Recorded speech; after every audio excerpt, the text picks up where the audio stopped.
Do not let these people scam you. This is all a racket, that you don't belong, that they're smarter, that they work harder, that they know more, that they deserve this more than you do. It's just not true.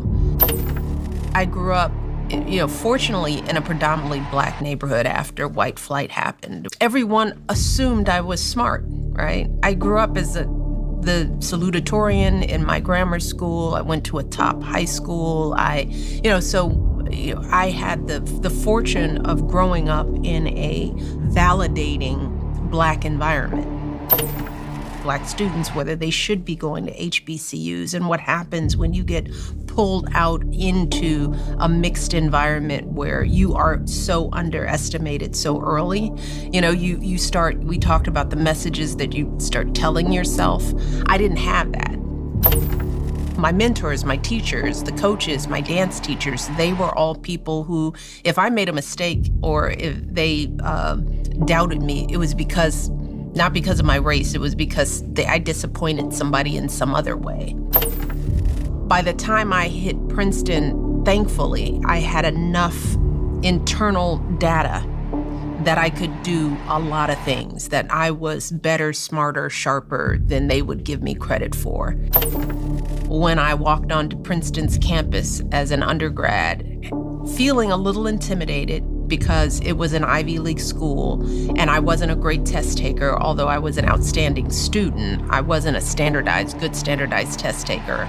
All those numbers said that I shouldn't do well at Princeton. And so I came in as an affirmative action kid, sort of feeling like maybe I don't belong in these ivory towers, and maybe these kids coming from these other schools are really so much smarter and better than I am.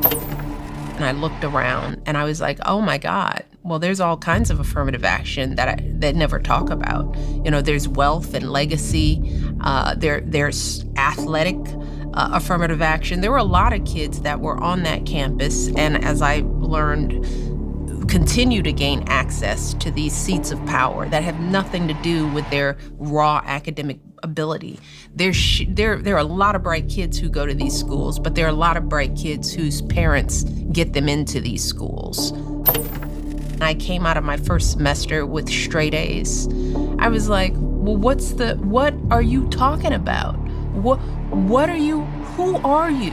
Why are you trying to mess with my head in this way when you guys you're not even working as hard as me? But it was infuriating, but it was freeing, because I was like, I get it now. You're just trying to get into my head. You're scared of me.